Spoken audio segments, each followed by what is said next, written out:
The past 2 weeks here in Michigan have either been negative temperatures or snowing, so it kind of leaves our test drive on the 56 Chevy out of the picture until we get some nicer road conditions where there's not salt dust and everything, because we got some bare metal on this still that we don't want things rusting out. So we are gonna change pace until we're able to take this thing for a test drive.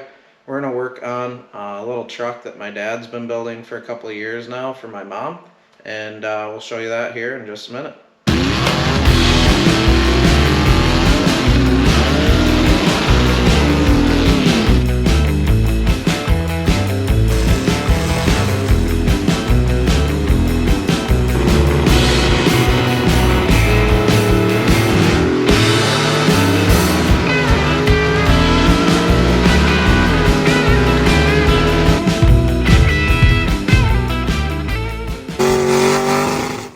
We're going to finally get going on this thing here.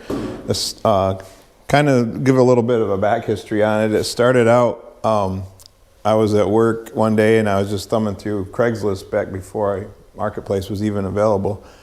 And I found up in the UP in Michigan, this guy had this sheet metal that he had hauled out of the woods up there. And basically there's a 34 Chevy roof, doors, and it had some side pieces here and some back panels. This is a 30 to 32 cowl for a Chevy pickup.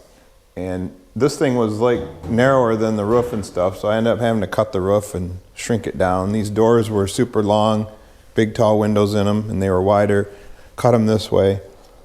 And I don't know, it started out just something to play around with, and then my wife seen it and she really wanted the truck. So I started building the frame. I custom built the frame from scratch. Everything on it pretty much was just scratch built. I was just wasting time out here when I wanted to play around with something. My dad had these box sides left over from his 49 Chevy truck, so we shortened them up, and I'll get it up on the lift and show you kind of what we did making the suspension and stuff too, but it's just kind of a hodgepodge of stuff.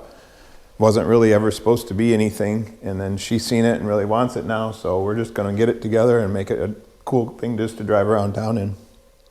When we got to the back here, I had the bed at one time just going to be like mounted normal, and then I couldn't find a good place to put the battery, the fuel tank, and I hate when they put them in the back of the truck. This is something that I don't like. I mean, it's okay if other people like that, but I don't like the battery and the fuel cell, so I figured I'd make this lift, and we had, since we made Cal's car a tilt front end, I took the 56 Chevy hood springs and fabricated up some stuff here and made this all lift. Changed all these braces to aluminum just to lighten it up because it is a little bit heavy with this wood in here now. But I was able to mount the fuel tank in here, get the battery in there. It's kind of close to the drive shaft, but it's got some room. And it just lifts up and down. We'll have to see if I end up putting a linear motor on it or not to make it lift, because it is kind of heavy for my wife to lift. But we took a 49 Chevy truck tailgate, and I just got one without the Chevrolet script in it, and because I wasn't sure what we're going to have here. This is kind of a mixture of many things, and we just shortened it up, and so everything kind of fit pretty cool. Made these custom tail lights. They're actually LED lights, but I made some arms and tried to make them look old.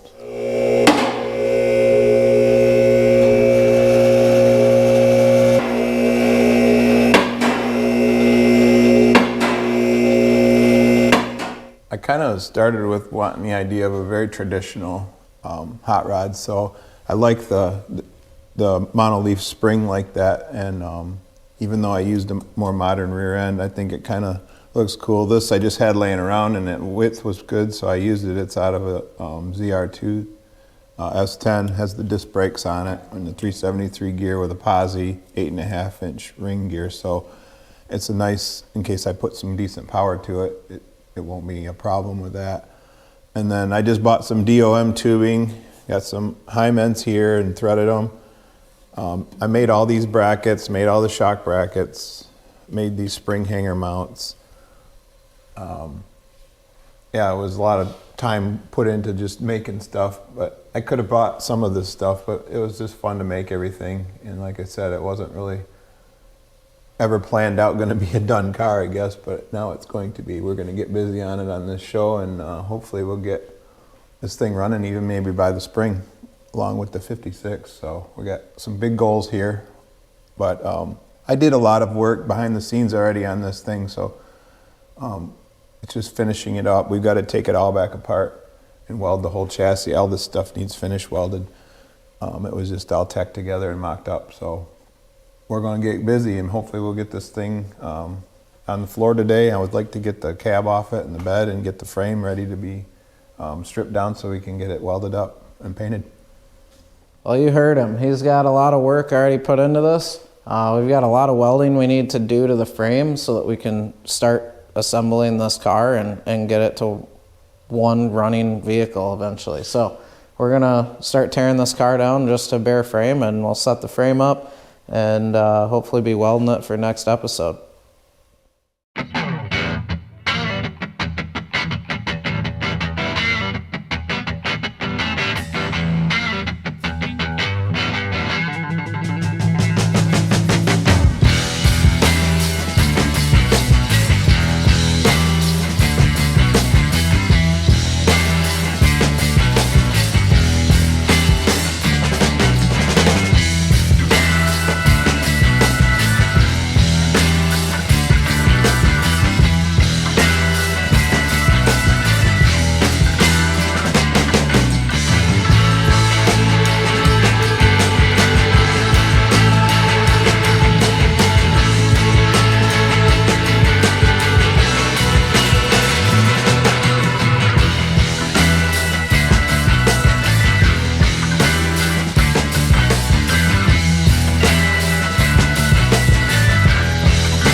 Made a giant mess in Dad's garage here. He doesn't have the room to tear this apart, but we did it anyways. So that way we can get ripping on this. We're gonna do some welding in the next episode. Again, I can do some more welding tips because I know people like that in the video where we welded Kelvin's 56 Chevy frame. So you can look forward to some of that in the next episode, but thanks for watching, and I hope you like this truck, and hang tight for the full build.